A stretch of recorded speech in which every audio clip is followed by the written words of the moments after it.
Hello and welcome to the August edition of Bridge to India's monthly update on renewable energy tenders, auctions and policy announcements. In this video, we provide you with a summary of all new tenders and auctions during the month, besides policy updates from central and state agencies. August was relatively busy with 7 new utility-scale tenders aggregating 1,821 megawatt capacity issued during the month. NHPC was the biggest issuer with 3 new tenders aggregating 700 megawatt. Rooftop tender announcements in a slump of late were again slow. Only one new tender for 9 megawatt was issued in Uttar Pradesh. Bid submission deadlines were extended for 7 tenders while no bids were submitted in August. There were 3 auctions in the month aggregating 1,950 megawatt. SECI completed auction for 1200 megawatt solar wind hybrid tender tranche 4, which saw tariffs dipping to an all-time low of rupees 2.34. Other 2 auctions were conducted by Madhya Pradesh and Bihar for 500 megawatt and 250 megawatt respectively. Auction activity is slowly gathering pace after a long slowdown. 7 auctions totaling 3,950 megawatt have been successfully completed in July and August. Now, let's look at notable tender announcements from the month. NHPC, India's leading hydropower generator with new focus on solar power, issued 3 EPC tenders. To date, the corporation has floated solar tenders aggregating 3,727 megawatt. It has amped up tender issuance in the recent months, aggressively pursuing target of 10 gigawatt renewable power portfolio by 2022. It issued 2 solar tenders for 500 megawatt and 100 megawatt capacity in Tamil Nadu. Tender scope includes land acquisition and O&M services for 10 years. Class 1 local suppliers that source at least 50% of their components locally would get preference in the bidding process. The third NHPC tender was for a 100 megawatt floating solar project in Rengali Reservoir in Odisha. Scope of work includes development of associated 220 kilowatt transmission line and O&M services for 10 years. Maharashtra Discom MSEDCL issued a tender to develop 487 megawatt of solar projects near substations in the state under Component A of Kusum scheme. For this tender, the ALMM would be applicable as on the date of bid submission. This is Maharashtra's first tender under the central government's Kusum scheme. The state runs its own agricultural feeder program, under which it has previously issued 7 tenders aggregating 7,984 megawatt of solar project capacity. Railway Energy Management Company issued a tender to develop 210 megawatt solar power projects on railway land in EPC mode across Andhra Pradesh, Chhattisgarh, Odisha, Tamil Nadu, Telangana and West Bengal. The tender scope includes O&M services for 10 years. Power would be supplied to the Indian Railways. This tender includes 26 project packages ranging in size between 2 to 29 megawatt spread across 6 states. Gujarat State Electricity Corporation issued a tender to develop 224 megawatt solar power projects at various substations. Tender scope includes O&M services for 5 years. 13 sites have been identified for project development with commissioning timelines varying between 12 to 18 months. CEL issued a tender to impanel contractors for 200 megawatt of solar projects to be set up anywhere in India. The projects would be developed in chunks of 2 to 10 megawatt capacity. The lone rooftop solar tender issued this month came from Lucknow Smart City for 8.5 megawatt rooftop solar capacity across various government buildings in Uttar Pradesh under RESCO model. Now, let's take a look at the auctions conducted this month. SECI's 1200 megawatt solar wind hybrid auction saw a record low tariff of Rs 2.34. NTPC 450 megawatt, Ayana 450 megawatt, NLC 150 megawatt, and Azure 150 megawatt were the winners in this auction. Tariffs fell by 3% over the last SECI solar wind hybrid auction in December 2020, which saw the lowest tariff of Rs 2.41. The tender was heavily oversubscribed at 6 times the available capacity. Reva Solar Park's 500 megawatt tender was also heavily oversubscribed by over 6 times and set a new tariff floor in the post-BCD era. Tata Power won 330 megawatt capacity with bids of Rs 2.14 and 2.15. Saudi Arabia-based Al Jumaiyah won 170 megawatt capacity at a tariff of Rs 2.15. Bihar Renewable Development Agency concluded an auction for 250 megawatt solar project with SJVN emerging as the sole winner, winning 200 megawatt at a tariff of Rs 3.11. This was Bihar's first large-scale solar tender since 2019. The tender was cancelled and then reissued twice amidst low bidding interest. We understand that there may be a separate auction for the remaining 50 megawatt capacity. Tenders are now getting routinely oversubscribed by 5 to 6 times as developers are anxious to win projects. Scarcity of auctions, huge backlog of unsigned PPAs from last year, and strong investor interest have distorted demand-supply balance. So that was the roundup of tender and auction announcements from the month.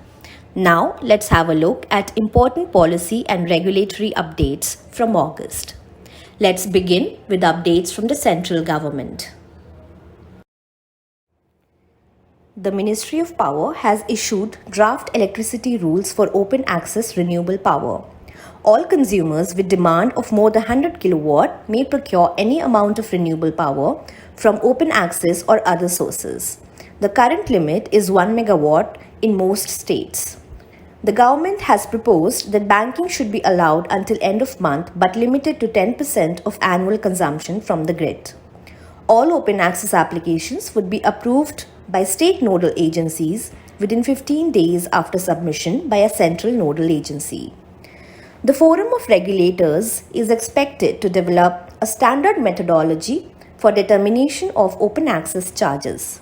Additional surcharge is proposed to be waived, while cross-subsidy surcharge would not increase by more than 50% in the 12-year period after project commissioning. Consumers may also buy renewable power from DISCOMs by a year in advance, but green attributes would be retained by DISCOMs in such cases. This is the first time that the central government has acknowledged increasing potential and needs of this market. We believe that these rules would bring much needed clarity and uniformity in open access regulations across states. However, these rules are mere guidelines for states which reserve the right to formulate independent regulations. It remains to be seen if the central government can get states and DISCOMs to buy into the new policy. In a major relief for the sector, the Appellate Tribunal for Electricity has ruled against curtailment under the pretense of grid security in the event that power frequency is between 49.9 and 50.05 Hz, transmission network is unconstrained, generation from conventional power plants can be reduced, or if the state buys power from short-term market. Renewable power curtailment, in violation of these conditions, would be compensated at 100% of PPA tariff if the PPA does not address deemed generation compensation. This is a landmark judgment in favor of renewable power developers. Curtailment has become an increasing risk in states like Tamil Nadu, Andhra Pradesh, Rajasthan, Madhya Pradesh, and Maharashtra with high renewable power penetration. This order would instill confidence among developers. MNRE has increased benchmark cost for rooftop solar systems up to 500 kilowatt by 9 to 10% for FY22. The new benchmark shall be applicable to all letters of award issued after 28 August 2021.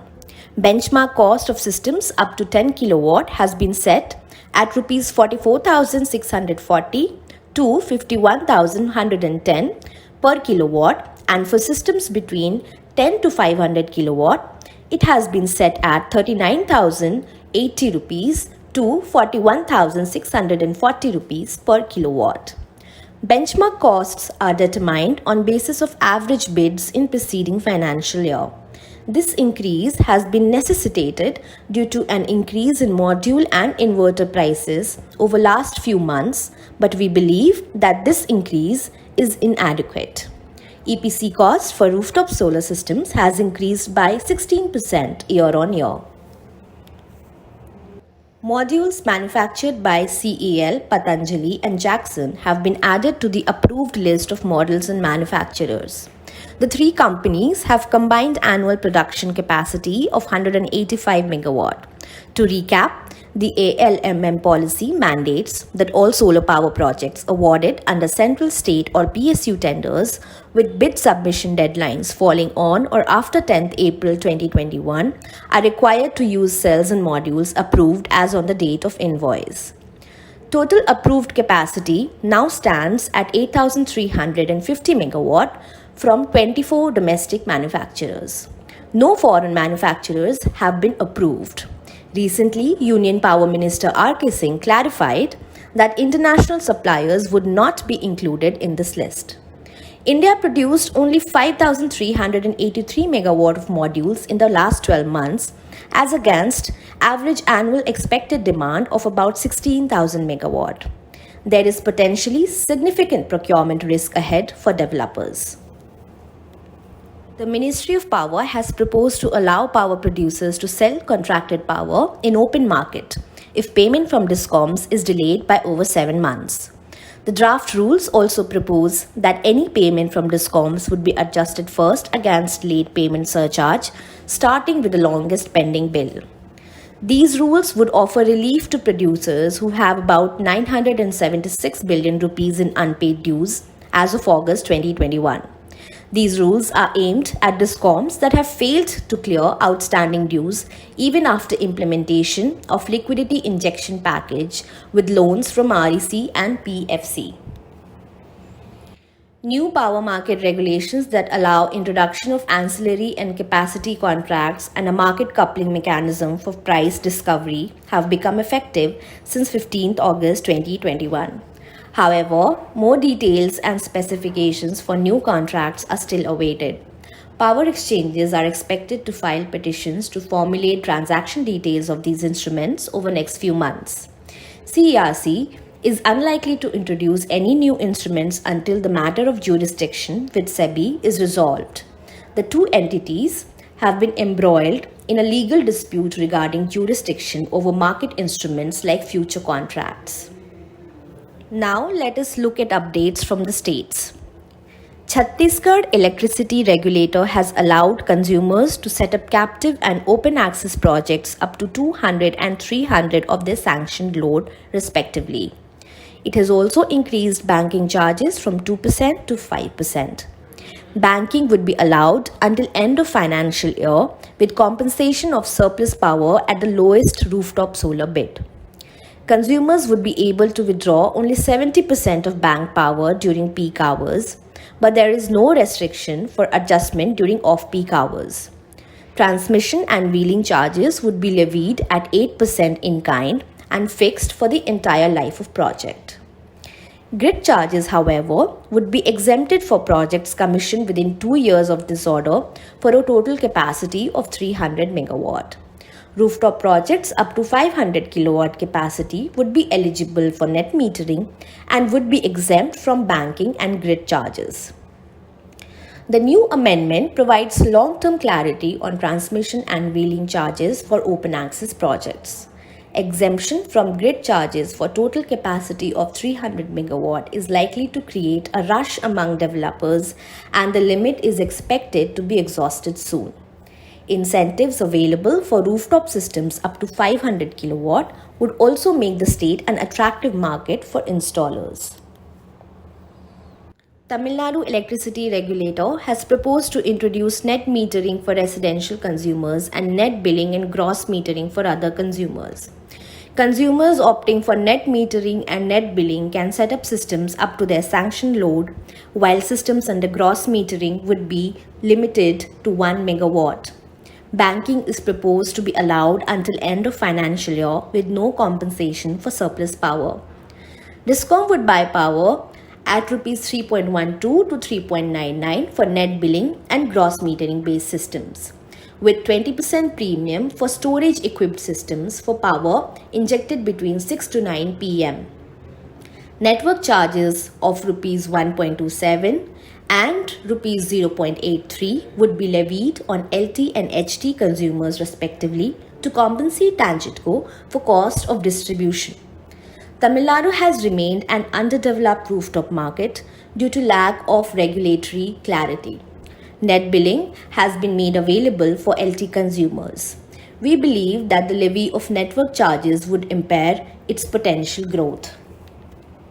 Karnataka Electricity Regulator has increased tariff for rooftop solar systems under gross metering by 4% to Rs 3.19 for PPA signed in FY 2022 and 23. Surplus banked power by domestic consumers would be compensated at Rs 4.02. The Commission has also decided to keep maximum size limit for all rooftop solar systems as 2 megawatt or lower of sanctioned load. Increase in gross metering tariff has been necessitated to compensate for rising cost of equipment, but does not go far enough. We expect other state regulators to also hike tariffs going forward. That concludes the summary of key tenders, policies, and regulatory updates from August 2021. We hope you found this update useful. You can view all tender, policy, and regulatory updates on the renewable sector in real time at India RE Navigator, a one-stop market intelligence portal for the renewable sector.